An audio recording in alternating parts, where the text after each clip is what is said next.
Smoky back tomorrow. Brandon Helwig, Rivals.com, UCF, UCFsports.com. You can find him there. UCF, Brandon, this is one of the more, to me, interesting stories of signing day because you've got a team that is now going into the Big 12 next season. You've got a coach that came from the SEC and kind of is making a bit of a seamless transition. They have had, I know, guys committed, guys flipped. They flipped guys from other place. But how would you assess overall signing day for the Knights?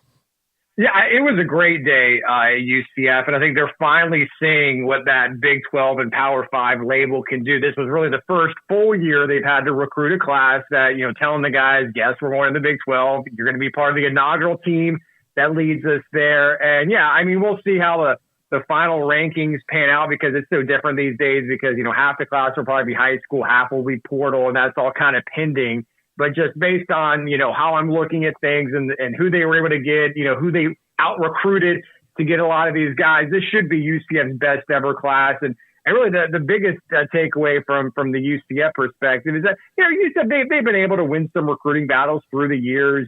Guys from Florida, maybe early playing time was a big thing. But, I wouldn't say they've truly competed head-to-head with what for years we traditionally in Florida would call the Big Three, that being Florida State, and Miami. But this year, without a doubt, and particularly against Florida, which has kind of become something of a little recruiting rival, to be honest, they were able to get three guys that, Florida either had been committed to Florida or wanted to go to Florida. And, really the biggest name is defensive tackle John Walker, really one of the best players in the entire country. He's been committed to UCF. He was solid. Florida made a huge push to get him, and he stuck with UCF. And today, some big news, Isaiah Nixon. He had been committed to UCF at one point, had been committed to Florida since June, and Florida really didn't see it coming. This week, he decided to go with his heart and change his mind with the school that he really wanted to go to probably right at the onset. He flipped from Florida to UCF. So that's probably been the biggest storyline from today. Brandon, what was kind of the focus, do you feel like, for this class? I mean, some classes, they're looking to load up on offensive line. Some classes are looking to load up on skill guys. Was there anything particular there, or was this kind of just a broad brush stroke? Yeah, I'd say it's a broad brush. When you kind of look at how it's going to break down, they signed, I guess it's going to be 14, I believe, high school and junior college players. And that's kind of what the attention was today, National Signing Day. But it's, when we look at the overall class with transfers, there's going to be a lot of those. Right now we currently have 8 transfers committed. And I guess that's kind of how, we'll see how it goes. I know some coaches are like, yeah, I think every coach wants to build out of high school. Guys that obviously want to come here straight out of the gate. They want to develop in the program and play multiple years. But just with the way it goes and you got to compete, you want to field a winning team every year. And that means you need to go get an experienced guy, someone what you're getting. So it's going to be a big transfer class for UCF as well. We'll see how it shakes out. But they're with guys who have committed in the last few days, they're plugging holes at DB, offensive line, receivers. So I think that'll be the trend for UCF in the Big 12 going forward. Is they'll probably be one of those teams that might have a few more transfers maybe than other schools. Well, I know that they lost a couple of guys. I mean, most importantly, the Brown brothers situation affected them very directly with both those kids going to Miami now. But, it does seem that Gus has very much stabilized all that because is he a guy who can kind of, lose to the portal, but get back maybe more than he lost?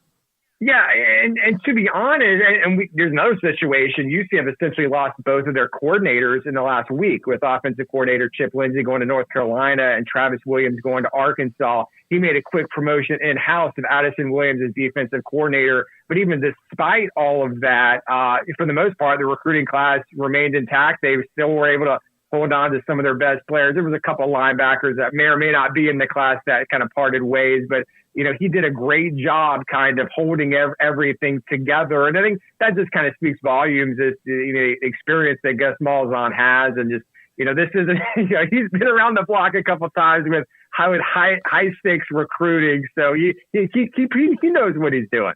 What is the thought as far as offensive coordinator goes?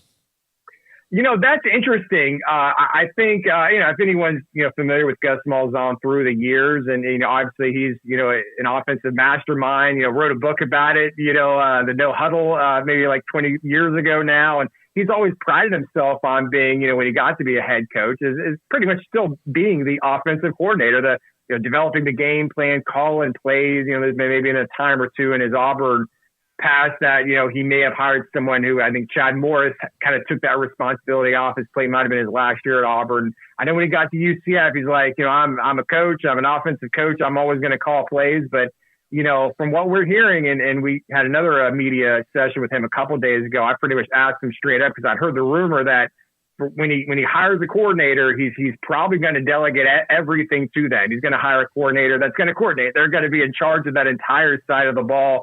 They're going to call plays. They're going to do game plans. And he pretty much said that's what his plan is.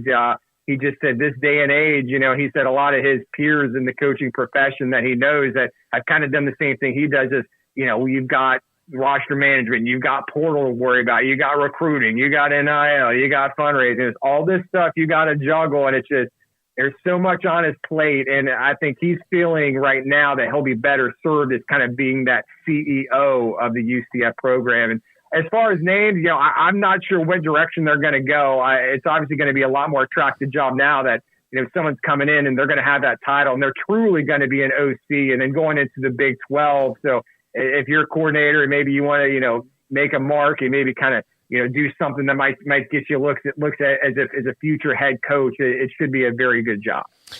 Is there, no, he and Hugh Freeze were buddies, and Hugh has now got his old job at Auburn. One, how does he feel about that? And do you think there'll be any kind of transference of, I know they've already got their coordinator set at Auburn, but do you think there'll be any kind of transference there between coaches overall?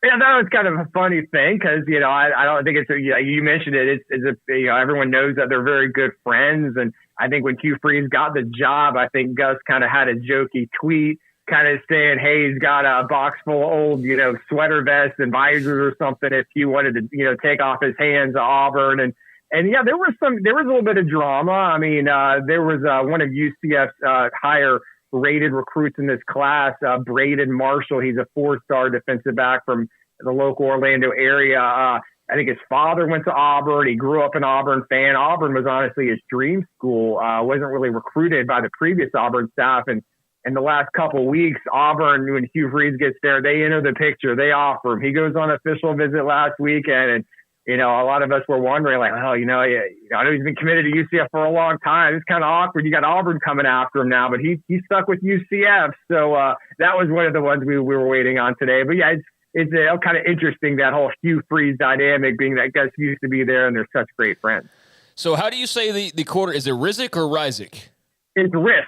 It Risk. Just looks like Okay. just look like the Z, look like an S. Just assume it's an S. It's Risk. Yeah, okay. Dylan Risk, the quarterback get. Obviously here in Waco, there was a big flip, and Baylor's still now on the search for a quarterback prospect, but UCF does land theirs in Dylan Risk. What do you know about him as far as being their quarterback target? Well, he's been playing in one of the top high school programs in the state of Florida. I think he won a state championship last year. I think they were in the championship game. Almost nearly got back to the championship game this year. He's a guy that, they've had their eye on. And, we'll see how it goes. Right now, the quarterback position, it's pretty much John Rice Plumlee's to lose. He was the starter this past season, very athletic player on there. UCF did have Mikey Keene play a little bit. He's transferring to Fresno State. But kind of the interesting dynamic is that, John Rice Plumlee is a baseball player as well. He wasn't eligible to play last year because he transferred too late, but he's going to go all in with baseball this spring. And so Dylan Risk doesn't, I don't think he enrolls until the summer. So it's going to be Thomas Castellanos, who was a freshman this past year. And then there's another transfer. I think he kind of gets overlooked a little bit because he transferred to UCF back in August, but former South Florida starter Timmy McClain. In that program, he was not named the starting quarterback. They went, speaking of Baylor, they went with the Baylor transfer as the starter, and when that happened, he hit the portal. He transferred to UCF during preseason camp, and so it'll probably be Timmy McClain and Thomas Castellanos going at it, and John Rice Plumlee, I guess, will rejoin the team after baseball season. Well, Brandon, thanks so much. Can't wait to see you guys in the Big 12. We're looking forward to that. I'm sure you guys are waiting with bated breath like we are to see what the schedule is actually going to be. Yeah, I mean, there's the rumors. I think everyone's heard rumors. I think there's a rumor, UCF might go on the road to Oklahoma. Maybe they're going to host Oklahoma State. I think we can throw all that out the window. It looks like they're going to have to reconfigure everything with the likelihood that OU and Texas are gone in 24, because I know they wanted all the newcomers to be able to play everybody, including those teams in that 2-year period. So I don't know. We'll see what happens. Maybe it sounds like by February 1st they'll have some news on that. Well, the countdown's on, or the countdown's on and popping, or it's already hit zeros because it's Big 12 time now, right? I mean, that's pretty cool. So, looking forward to that and looking forward to seeing this schedule, Brandon. We really appreciate you, man. All right, guys. Thanks. All right, Brandon Helwig, UCFsports.com, part of the Rivals Network, on with us. And so, they were, to me,